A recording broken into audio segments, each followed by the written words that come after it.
Moving to a new city was supposed to be a fresh start for both of us. My wife and I had spent years in the same town, surrounded by the same people, locked into the same routines.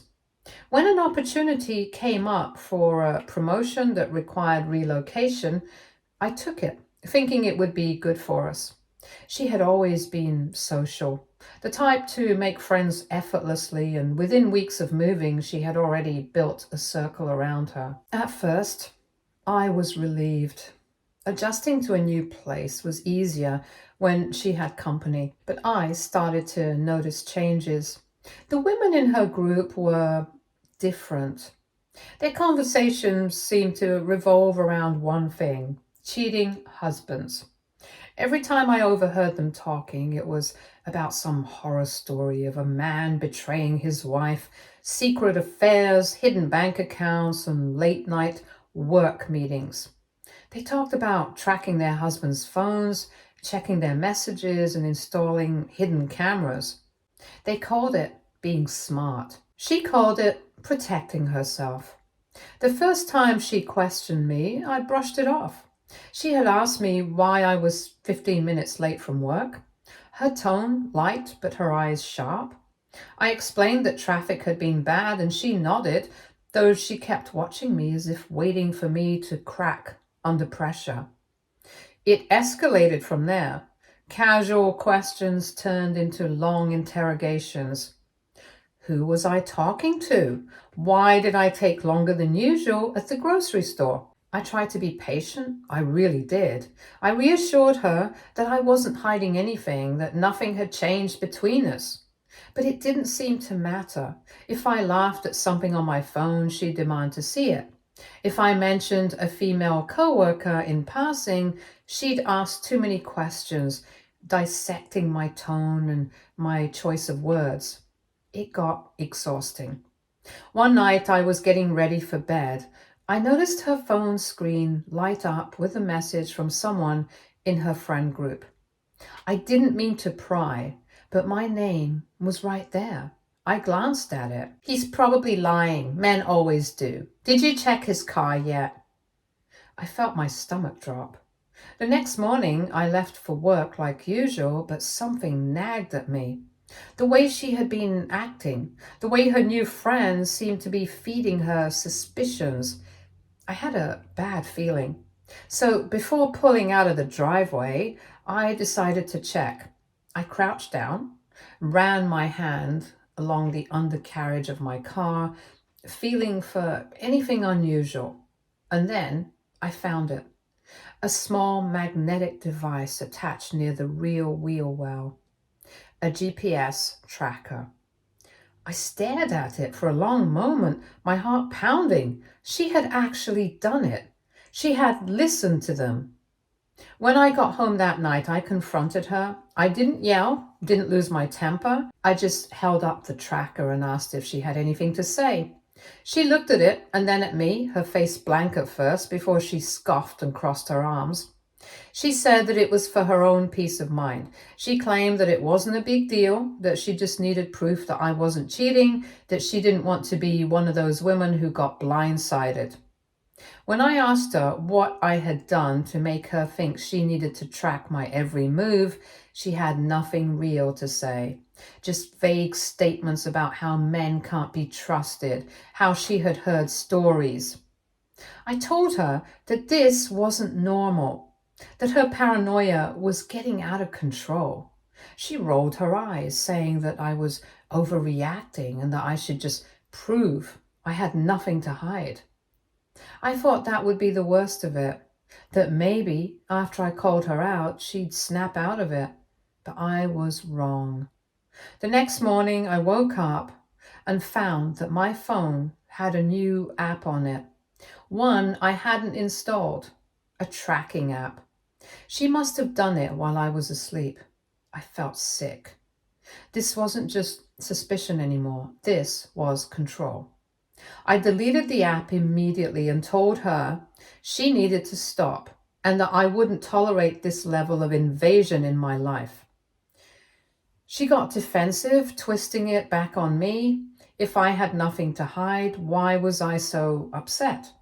If I really loved her, I'd understand. If I truly cared, I'd let her have her peace. I was losing patience. I told her to seek therapy, that this wasn't about me, it was about her. She got angry and told me I was being manipulative and that I was trying to make her the problem.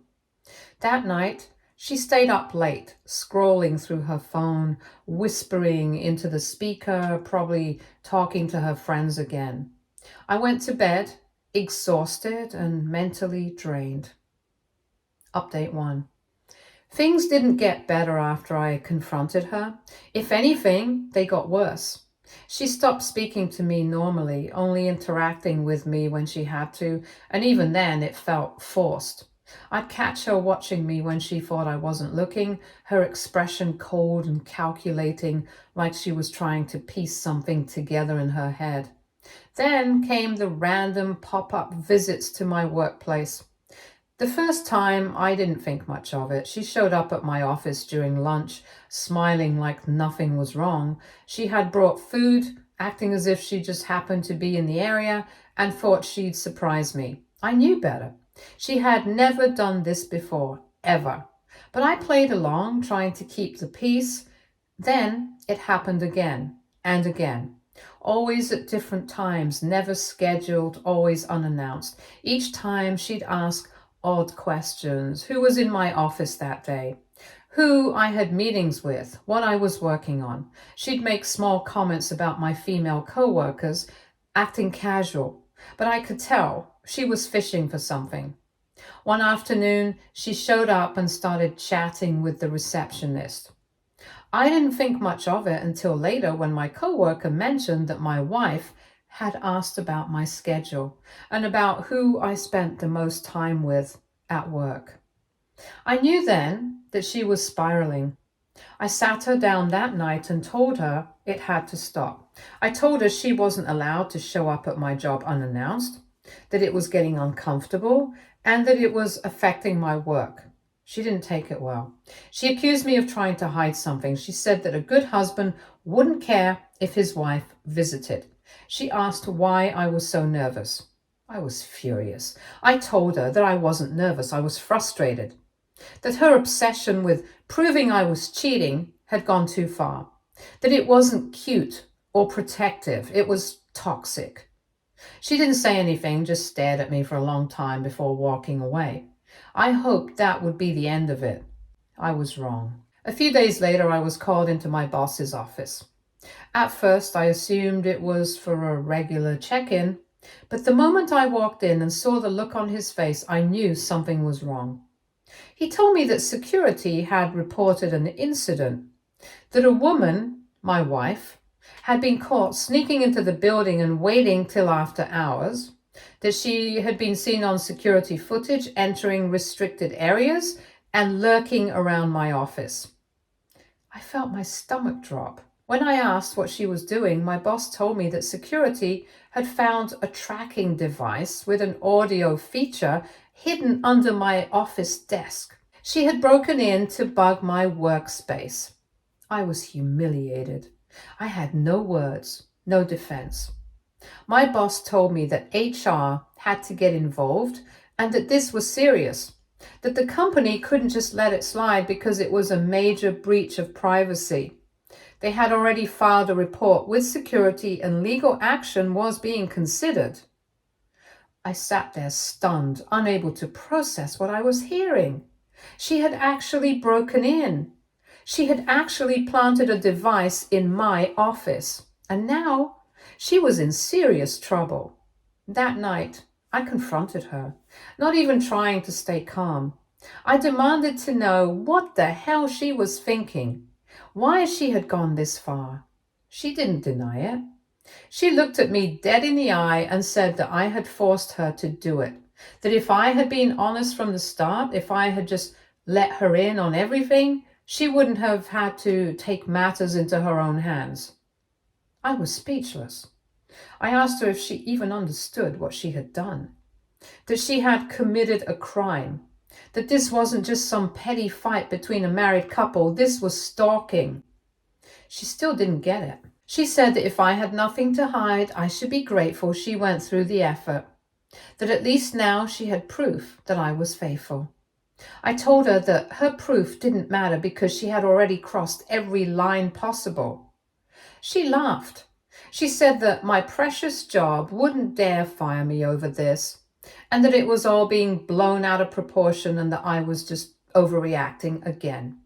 But she didn't know the full story yet, because I was the one pressing charges. I had already spoken to HR and security, and after seeing the footage, I made the decision. This wasn't about protecting my job anymore. This was about protecting myself. She had crossed a line that couldn't be uncrossed. And soon she would realize that there were consequences, real ones. Update 2. The morning after our fight, I woke up to find my wife sitting at the dining table, staring at her phone like she was waiting for something. Her eyes flicked up to me the moment I stepped into the kitchen, cold and unreadable. I ignored her. I wasn't in the mood. I grabbed a cup of coffee and was about to head out the door when she finally spoke, her voice eerily calm. She said that she had a feeling I would regret what I was doing. I turned to her, already exhausted, and asked what the hell she meant by that. She just smiled, not a normal smile, a knowing one, like she had something up her sleeve. I didn't engage. I wasn't going to play whatever game she was trying to set up. I told her I was done with all of this. I reminded her that I had given her every chance to stop, to back off, to realize how insane she was acting. And I reminded her that now it was out of my hands. Her smile disappeared. She said that I was the one making this worse than it needed to be, that she had only done what any good wife would do, that I had turned this into something it wasn't. I almost laughed. I told her that breaking into my workplace, planting tracking devices and violating my privacy was not something a good wife did. It was something a criminal did. She didn't take that well. She jumped up from her chair, slamming her phone onto the table, furious now. She said that if I was going to treat her like the bad guy, then maybe she should start acting like one. I asked if that was a threat. She didn't answer. I walked out. At work, things were tense. HR had already taken statements and security had finished their review of the footage. The next step was the legal process, and I knew that meant my wife was going to get a call soon. By lunch, she did.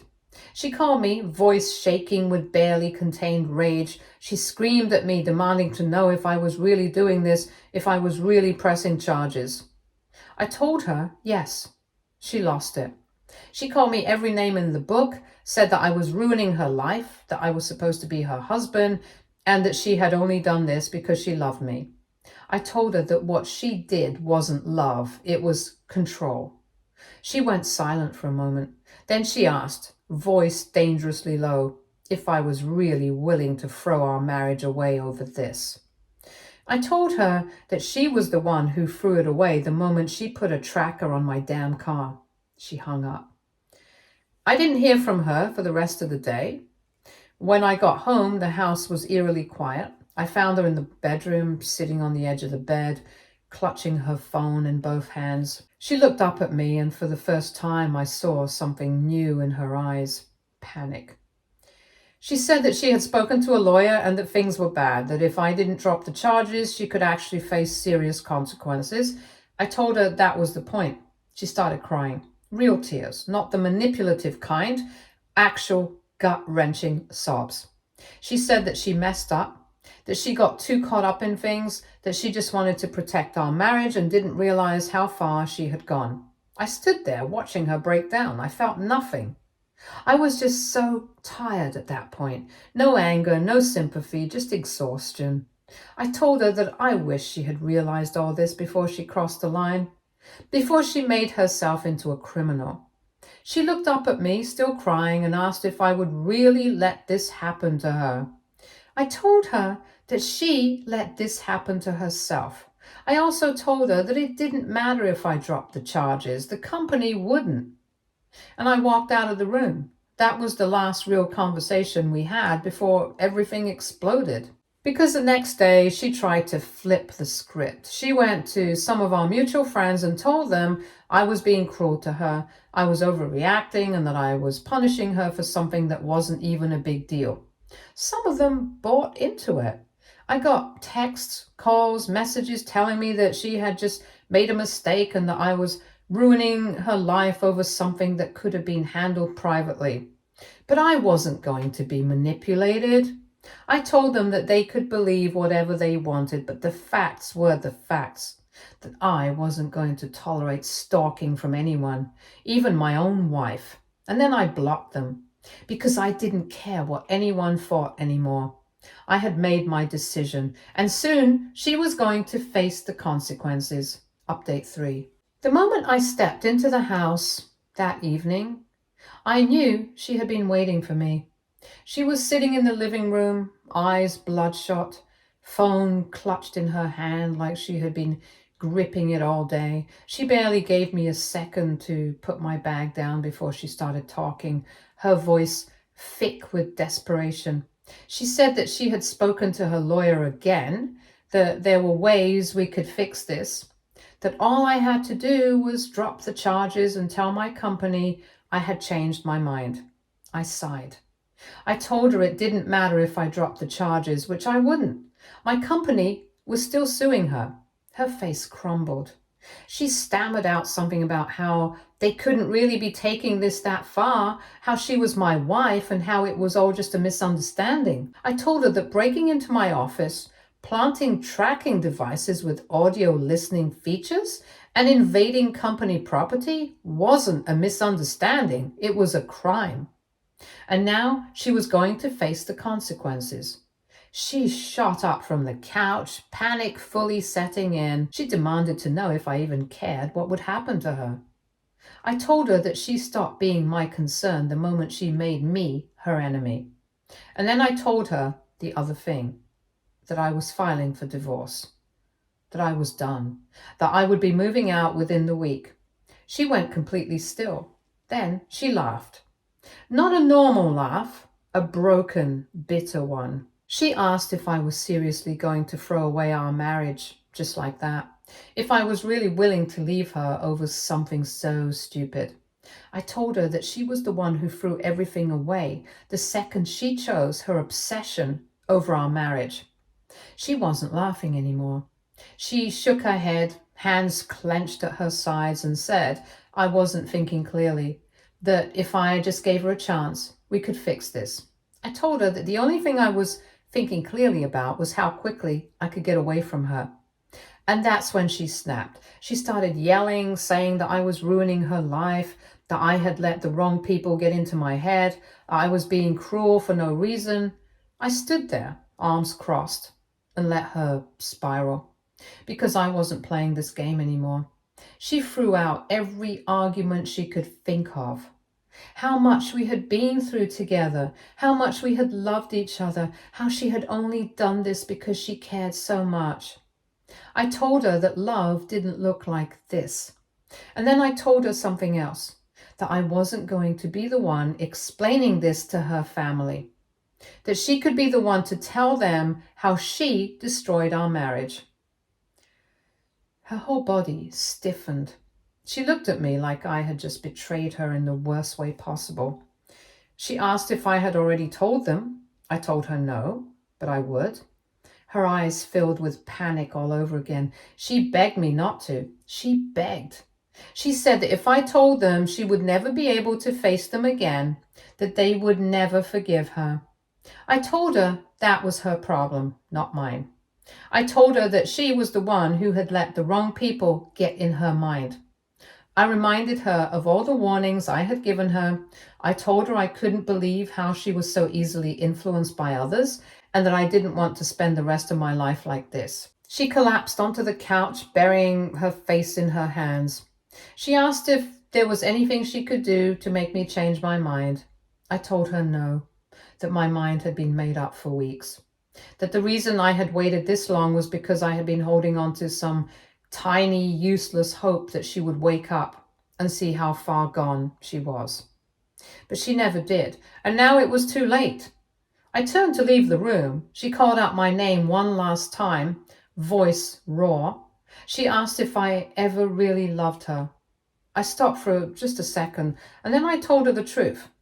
I told her that I had, but the person I had loved didn't exist anymore. And then I walked away because there was nothing left to say. Update 4. 2 months had passed since I left, and 2 months since I had packed up my things, filed the divorce papers, and cut my wife out of my life for good. And in those 2 months, everything had come crashing down around her. I hadn't spoken to her once since I walked out. The only updates I got were from mutual acquaintances and the occasional legal notice that got forwarded to my lawyer. But even without direct contact, it was clear that things had not been going well for her. For one, the company lawsuit moved forward. She had hoped that my silence meant I had let it go, that maybe I had secretly dropped the charges or convinced my company to back off. She was wrong. I had nothing to say to her, but I had everything to say to my company, and they were pursuing this aggressively. The evidence against her was overwhelming. The security footage, the tracking device found at my office, and the records showing she had purchased devices herself. She had no way to talk her way out of this. I heard that she had tried to plead temporary insanity, claiming that her new friends had gotten into her head and that she hadn't been thinking straight, and that she had just been a paranoid wife trying to protect her marriage. No one bought it. The company didn't care about her excuses. All they cared about was holding her accountable for trespassing, stalking, and attempting to interfere with company operations. They were a cybersecurity company after all. Her court date was set, and she was terrified. I also heard that her so-called friends had disappeared the second things got bad. She had burned bridges with the people who actually cared about her, choosing instead to surround herself with people who fed her paranoia and obsession. And now that she was in real legal trouble, those same people had abandoned her completely. She was on her own. Even her family weren't on her side anymore. When they found out about what she had done, about how she had destroyed our marriage with her insanity, they had been horrified. Her parents had always liked me, and when they realized that their daughter had become this kind of person, they couldn't even look at her without disappointment. I wasn't there for it, but I heard that they had begged her to fix things. They had told her to apologize, to take accountability, to stop acting like she was the victim. She hadn't listened. She had doubled down, insisting that I was the one who had betrayed her, that I was the one who had ruined our marriage by not standing by her. Her parents had stopped speaking to her after that. She was completely isolated. And as much as I should have felt some kind of satisfaction watching her destroy her own life, I didn't. All I felt was relief that I had gotten out when I did. I had moved into a new place, kept my focus on work, and started rebuilding my life without her in it. And let me tell you, I felt a lot better. I didn't have to check over my shoulder anymore, wondering if my wife had installed another tracker or if she was spying on me. I didn't have to deal with the emotional exhaustion of walking on eggshells around someone who saw me as a villain. I didn't have to feel trapped in a marriage that had become nothing but paranoia and control. I was finally free, and I wasn't looking back. The only real tie I had left to my past life was the upcoming court case, and I had already made my decision. When the trial came, I would testify against her, not out of revenge, not out of anger, but because it was the right thing to do, because someone who could do what she did deserved to face the consequences. She had chosen this path, and now she was going to walk it alone. Update 5. I wasn't planning on coming back with another update, but after the way some of you responded, I felt like I had to say something, because honestly, I wasn't expecting this level of hostility. I thought people would understand. I thought that after everything my ex-wife put me through, the tracking devices, the break-in, the lawsuit, the complete breakdown of trust, people would see why I had to walk away. But apparently that wasn't the case. I woke up to hundreds of comments telling me that I'm the villain here, that I should have handled things differently, that I should have been kinder, that I should have given her another chance.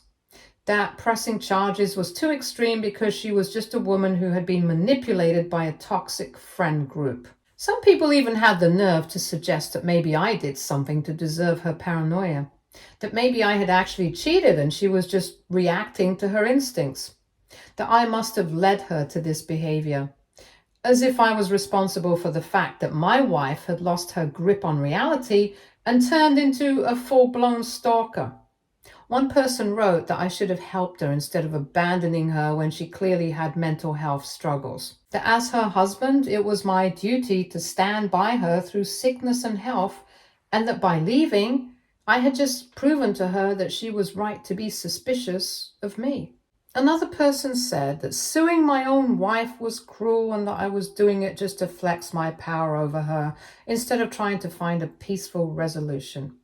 And then there were the ones who said I was being petty, that my wife had already lost everything, her marriage, her friends, her family, so why did I feel the need to destroy her even further? That I was kicking her while she was already down. And honestly, I'm done. I'm done trying to justify myself to people who are determined to twist this into something it's not. Because the truth is, none of you lived through this. None of you had to come home every single day to a partner who was watching your every move, questioning every text message, every phone call, every second you spent away from her.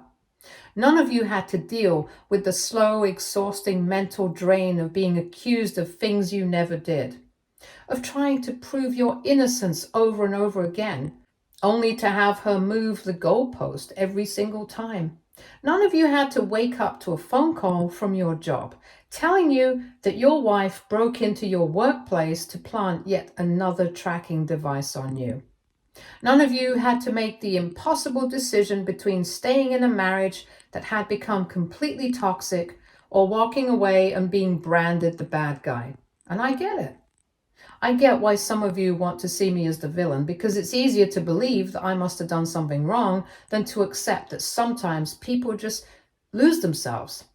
That sometimes marriages don't end because of cheating or abuse or some huge betrayal. Sometimes they end because one person refuses to see reality. Because one person creates a problem out of nothing and refuses to let it go. Because one person decides that no matter how many times their partner reassures them, it will never be enough. That's what happened to my marriage. And no, I don't feel guilty for how things ended. I don't feel guilty for pressing charges. I don't feel guilty for walking away, because at the end of the day, I did what I had to do to protect myself. And if you think that makes me heartless, fine. Think whatever you want, because this is the last time I'm talking about it. I'm not giving any more updates. I'm not answering any more questions. I'm not defending myself any further, because if after everything I've shared you still think I'm the bad guy, then nothing I say is going to change your mind. Stay tuned for more stories from our girl relationships.